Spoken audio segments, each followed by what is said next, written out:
Je vous parle de ce musée unique en France, de l'art culinaire, et c'est Richard Duvauchel, son conservateur, qui est notre invité et qu'on retrouve.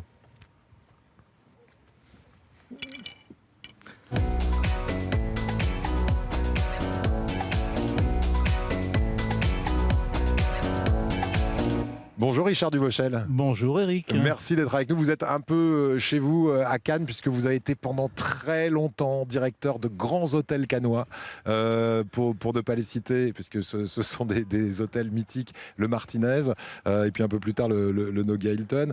On va évoquer quelques-unes de vos anecdotes d'ailleurs dans ces grands hôtels, mais juste avant, vous êtes le conservateur d'un musée, je disais, unique en France et peut-être même en Europe, le musée de l'art culinaire.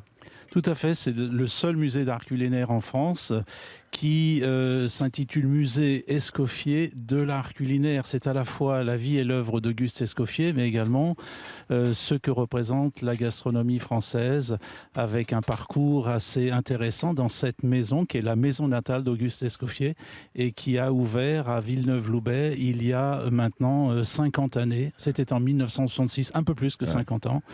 Un endroit magique et relativement méconnu. Et je suis effectivement, depuis que j'ai pris ma retraite, le conservateur de ce musée, avec pour ambition de le faire mieux connaître et aussi de faire connaître la vie et l'œuvre d'Auguste Escoffier, qui est quand même un parcours exceptionnel et qui mérite d'être mieux connu qu'il ne l'est aujourd'hui. Voilà, Auguste Escoffier qui a donné ses lettres de noblesse à la cuisine, j'allais dire qui a inventé la cuisine moderne. Par exemple, vous me disiez, il était fils de militaire, il était lui-même militaire, Auguste Escoffier. Il était fils d'un maréchal ferrant, mais sa carrière a commencé alors qu'il voulait être sculpteur comme commis de cuisine chez son oncle dans un restaurant à Nice.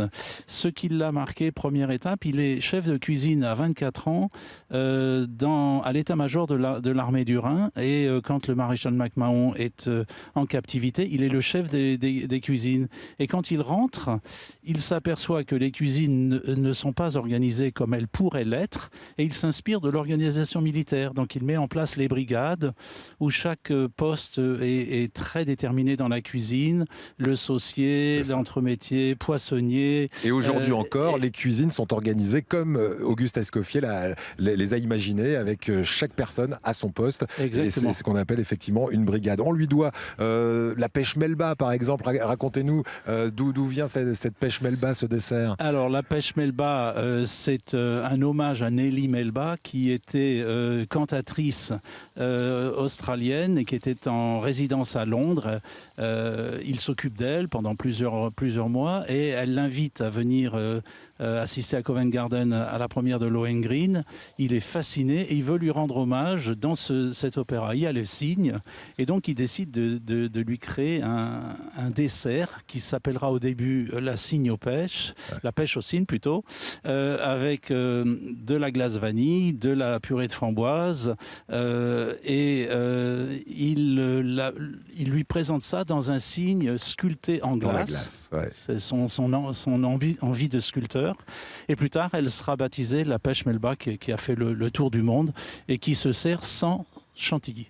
Alors, on visite depuis tout à l'heure ce musée Escoffier, qui est donc sa maison natale, à Auguste Escoffier, dans le village de Villeneuve-Loubet.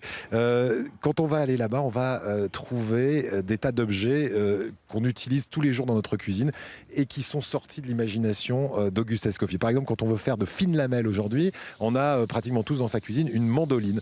C'est lui qui l'a créé. Tout à fait, mais pas que. Il a créé le dénoyauteur, il n'aimait pas le gaspillage, donc il a créé une machine pour faire de la chapelure, effectivement pour couper les pommes de terre, et puis pas que. Il a aussi été l'un des tout premiers à nouer un partenariat avec l'agroalimentaire, puisque c'est lui qui a mis au point avec Julius Magie le bouillon cube. Le bouillon cube, bouillon cube. Voilà.